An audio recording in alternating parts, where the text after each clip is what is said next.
Hola amigos, ¿todo bien? Hoy nuestro estudio es el santuario. El santuario en el contexto del gran conflicto y también en la restauración de la verdad. Este es un tema fundamental. La Biblia dice aquí en el libro de Éxodo capítulo 25 versículo 8, «Y harán un santuario para mí, y habitaré en medio de ellos». Ese versículo resume prácticamente todo lo que tenemos que estudiar hoy. Y para entenderlo bien, necesitamos navegar un poco en las páginas de las Sagradas Escrituras. Aquí en mi computador tengo muchas informaciones importantes que me gustaría presentarle a usted. Primeramente, antes del pecado, el relacionamiento de Dios con el hombre era cara a cara. Está en el libro de Génesis, en el capítulo 2, del 15 al 17. Cuando Dios se comunicaba con Adán y Eva era cara a cara. Eso antes del pecado. Luego, después del pecado, el hombre no puede más tener ese relacionamiento cara a cara con Dios. El hombre pecó y se escondió de Dios. Por eso Dios llegó al jardín del Edén al terminar el día, como de costumbre, y Adán y Eva no estaban allí. Y dice la Biblia que Adán y Eva dijeron, «Señor, oímos tu voz, y tuvimos miedo y nos escondimos». Vea que luego, después del pecado, el hombre solo oía la voz de Dios. Ya no tenía más ese relacionamiento cara a cara. Muchos años después, en la época del profeta Isaías, el profeta dijo en el capítulo 59, versículo 2, dijo esto, «Pero vuestras iniquidades han hecho división entre vosotros y vuestro Dios, y vuestros pecados han hecho ocultar de vosotros su rostro para no oír». Vea que en la época del profeta Isaías, el hombre ni siquiera oía más la voz de Dios. Y en los días de hoy, leemos en Apocalipsis 3:20, «He aquí, yo estoy a la puerta y llamo. Si alguno oye mi voz, abre la puerta. Entraré a él y cenaré con él, y él conmigo». ¿Percibió el distanciamiento? ¿Percibió la brecha que quedó? El hombre tenía comunión plena con Dios, pero el pecado lo apartó, lo apartó, lo apartó, lo apartó. Y hoy, infelizmente, nosotros, los seres humanos, ya no conseguimos más oír la voz de Dios. Por esta razón, ya que el pecado hizo esa separación, ese muro de separación, entonces, basado en eso, y por esta razón, es que Dios pidió, y está aquí en la Biblia, Dios pidió, «Hagan un santuario, y yo habitaré en medio de ellos». Y ahí Dios pide hacer el santuario. En el capítulo 25 de Éxodo, Dios dice cuál material debería usar para hacer el santuario, y allí habla de oro, plata, habla también de bronce, menciona los colores, las medidas. Dios da toda la orientación para que el santuario pudiera ser hecho, y así Dios pidió a Moisés que hiciera el santuario. Pero ¿cómo es que Moisés podría hacer un santuario si él no tenía la especialidad, no era un especialista en construcción? No sabía hacer eso. Entonces Dios le dio una visión, y la visión que Dios le dio, yo se la quiero mostrar a usted ahora. Para que Moisés hiciera un santuario semejante a aquel, vamos a acompañar en la palabra de Dios. En la Biblia Sagrada, ¿qué visión es esa? ¿Qué mensaje es ese? ¿Qué modelo es ese? Vamos allí, vamos a ver. Abra su Biblia en el libro de Apocalipsis, capítulo 11, versículo 19, y vamos a ver aquí cuál fue la visión que Dios dio a Moisés y qué modelo es ese que Dios dio a él para que él pudiera construir un santuario de la forma correcta. Dice aquí el Apocalipsis 11:19, «Y el templo de Dios fue abierto en el cielo, y el arca de su pacto se veía en el templo. Y hubo relámpagos, voces, truenos, un terremoto y gran granizo». ¿Vio?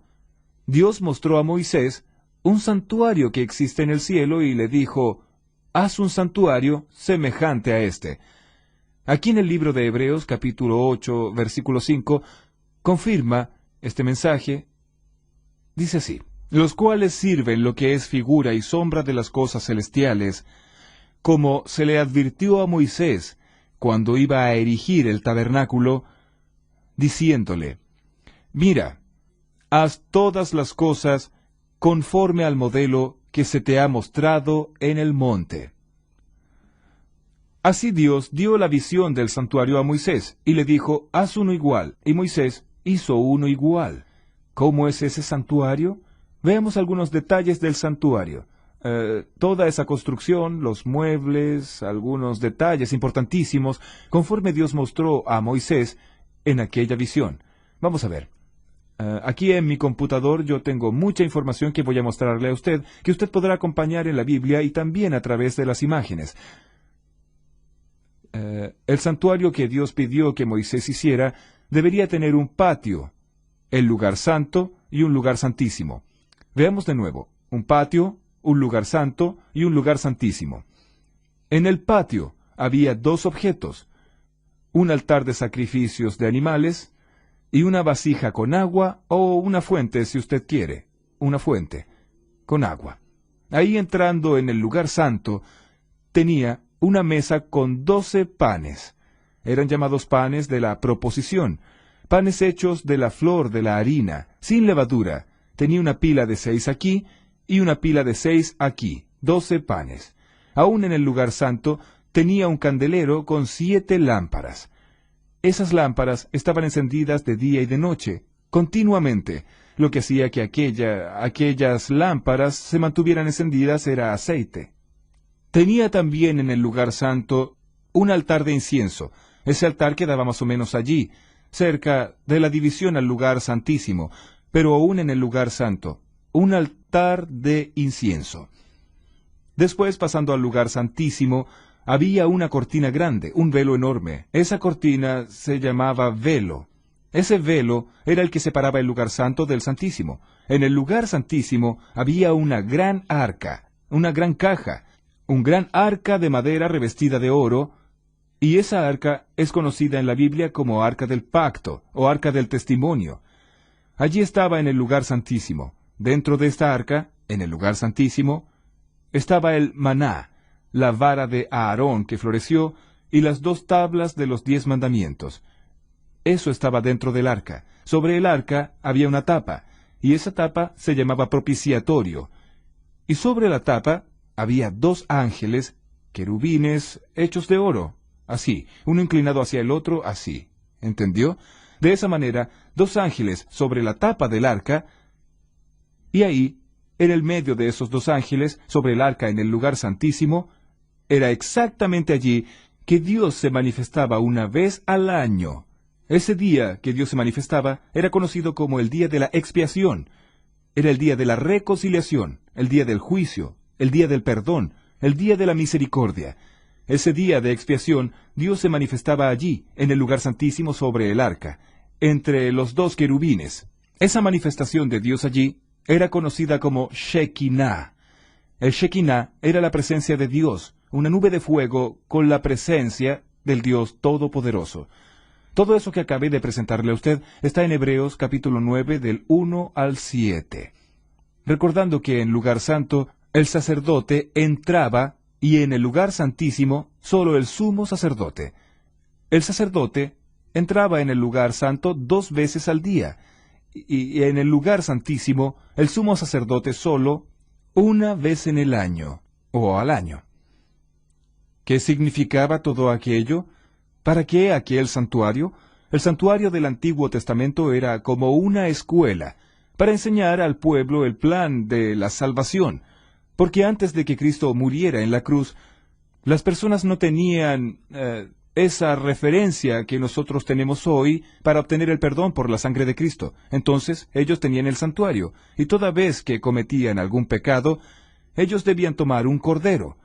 El pecador llevaba el cordero hasta el patio del santuario, allí él se arrodillaba, colocaba la mano sobre la cabeza del cordero, confesaba sus pecados a Dios y transfería su culpa del pecado para el corderito. Después tomaba un cuchillo y cortaba el cuello del corderito, y aquel corderito moría en su lugar, y la sangre de él era usada, allí en el santuario, por el sacerdote. Y el sacerdote entonces, con su pulgar derecho, hacía impresiones digitales en las puntas del altar, y lo restante de la sangre lo vertía en el velo y derramaba en la base del altar. Levíticos 4, del 23, o mejor, del 27 al 30. Allí está la descripción de ese ritual, del santuario. Así el santuario funcionó durante muchos años antes de Cristo. Era una tienda móvil que ellos montaban y desmontaban, e hicieron eso más de 40 veces, aproximadamente 41 veces, montaron y desmontaron el santuario. Y así ellos hacían el ritual del santuario cada día durante todo el año. Cuando completaban un año haciendo todo eso, entonces el sumo sacerdote entraba en el lugar santísimo para presentar los pecados de todo el año a Dios.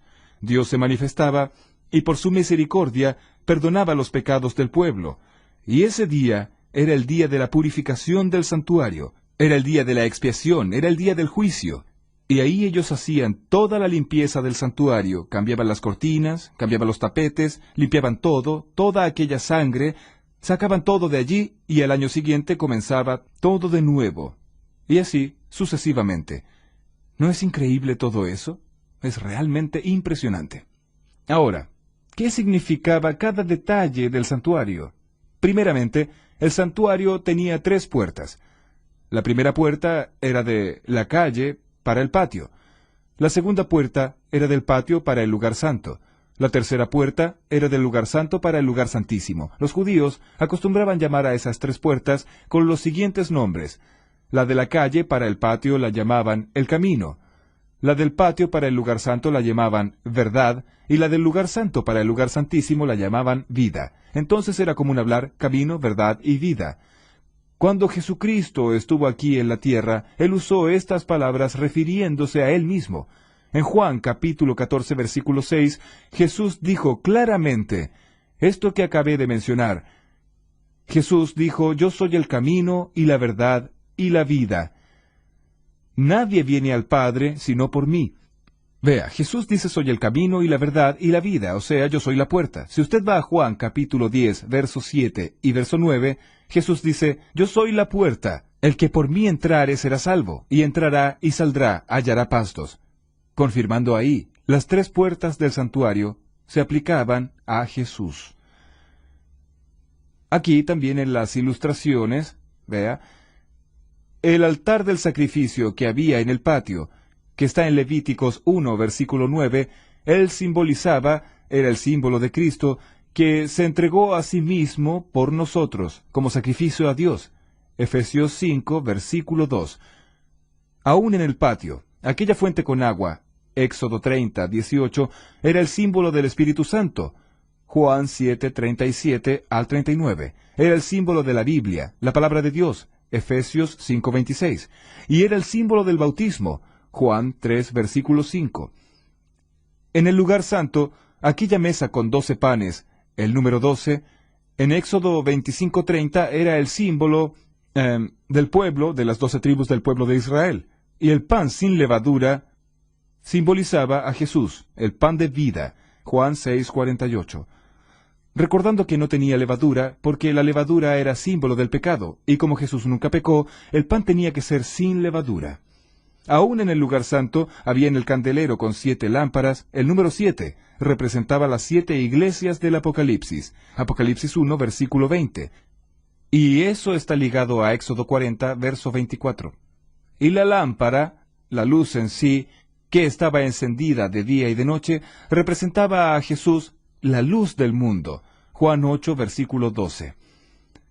Todavía en el lugar santo, el altar de incienso, Éxodo 40, 26, esto era símbolo o representaba la oración de los santos, el culto a Dios. Está en Apocalipsis 5, versículo 3. En el lugar santo de los santos estaba el arca del testimonio, Éxodo 26, versículo 33. Sobre el propiciatorio era visible la presencia de Dios. ¿Qué representaban entonces? ¿Qué representaban los objetos que estaban dentro del arca? El maná, la vara de Aarón y las tablas de la ley.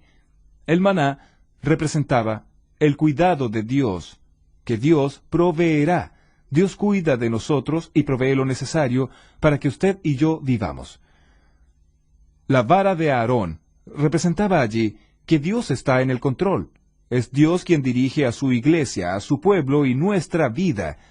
Es Dios quien está en el control de todo, inclusive de su vida. Allí estaban también las tablas de la ley. Las tablas de la ley representaban el amor y la justicia, o el juicio final. Así, usted percibió que el corderito simbolizaba a Jesús, el sacerdote simbolizaba a Jesús, el sumo sacerdote simbolizaba a Jesús, las 3 puertas simbolizaban a Jesús, el sacrificio era el sacrificio de Jesús. Todo lo que había en el santuario era símbolo de Jesús. Por eso, vean lo que sucedió cuando Jesús murió en la cruz, ya que todo representaba a Jesús, ya que todo era símbolo de Jesús. ¿Qué sucedió cuando Jesús murió en la cruz? Vamos a ver, acompáñeme aquí. En primer lugar, vamos a abrir la Biblia en Isaías 53, para que usted tenga la seguridad que todo en el santuario simbolizaba a nuestro Señor Jesucristo. Aquí está, Isaías capítulo 53, a partir del versículo 3. Con mucha solemnidad voy a leer: despreciado y desechado entre los hombres, varón de dolores, experimentado en quebranto, y como que escondimos de él el rostro, fue menospreciado y no lo estimamos. Ciertamente llevó él nuestras enfermedades, y sufrió nuestros dolores, y nosotros le tuvimos por azotado, por herido de Dios y abatido. Mas él herido fue por nuestras rebeliones, molido por nuestros pecados. El castigo de nuestra paz fue sobre él, y por su llaga fuimos nosotros curados. Todos nosotros nos descarriamos como ovejas, cada cual se apartó por su camino, mas Jehová cargó en él el pecado de todos nosotros, angustiado él y afligido, no abrió su boca. Como cordero fue llevado al matadero. Vea, como cordero fue llevado al matadero. Y como oveja muda, delante de sus trasquiladores, él no abrió su boca. Juan el Bautista lo reconoció como Cordero de Dios. Cuando Juan el Bautista vio a Jesús allí en el río Jordán, dijo: «He aquí el Cordero de Dios que quita el pecado del mundo». Sí, todo el ritual del santuario apuntaba a Jesús. Así como el pecador confesaba los pecados y transfería su culpa al corderito, y el corderito moría, así también Jesús llevó sobre sí nuestras culpas, nuestros pecados. Todos los pecados Jesús llevó sobre sí, e infelizmente Jesús tuvo que morir. Pero felizmente Él murió, porque si Él no hubiese muerto, nosotros no seríamos salvos. Él llevó sobre sí nuestros pecados, como el corderito también en el Antiguo Testamento simbolizaba esto. Mi amigo, mi amiga, ahora que usted entendió muy bien eso, es necesario entender el último aspecto de todo esto. Aquí en San Mateo, en el capítulo 27, en el versículo 50 y en el versículo 51, aquí dice: «Mas Jesús, habiendo otra vez clamado a gran voz, entregó el Espíritu. Y he aquí, el velo del templo se rasgó en 2, de arriba a abajo, y la tierra tembló, y las rocas se partieron». O sea, cuando Jesús murió en la cruz, todo aquel ritual del santuario acabó. Todo aquel sistema de sacrificio de corderos del pasado perdieron su valor cuando Cristo murió en la cruz. Hoy, Jesús resucitó, o mejor, Él ya está resucitado, resucitó en el tercer día, y hoy Él está en el cielo, a la derecha de Dios, en el lugar santísimo del santuario, intercediendo por nosotros. ¿Qué espera entonces Dios de mí y de usted? Por favor, venga aquí, bien cerca. Quiero hablar algo muy importante con usted. Puede aproximarse aquí. Voy a decirle algo muy importante a usted. Venga.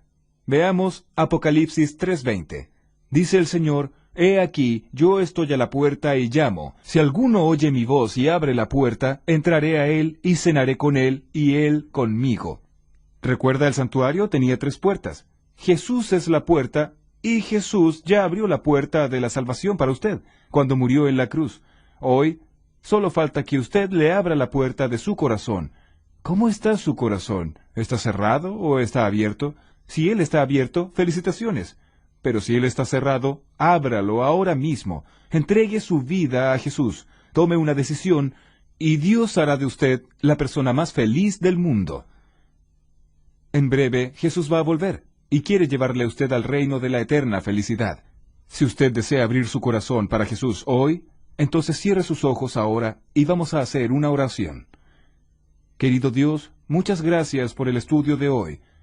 Muchas gracias porque Jesús, el Cordero de Dios, que quita el pecado del mundo, llevó sobre sí nuestros pecados y su capacidad para perdonar es mucho mayor que nuestra capacidad de pecar. Yo te entrego esta persona que está estudiando la Biblia conmigo en tus manos, en el nombre de Jesús. Amén.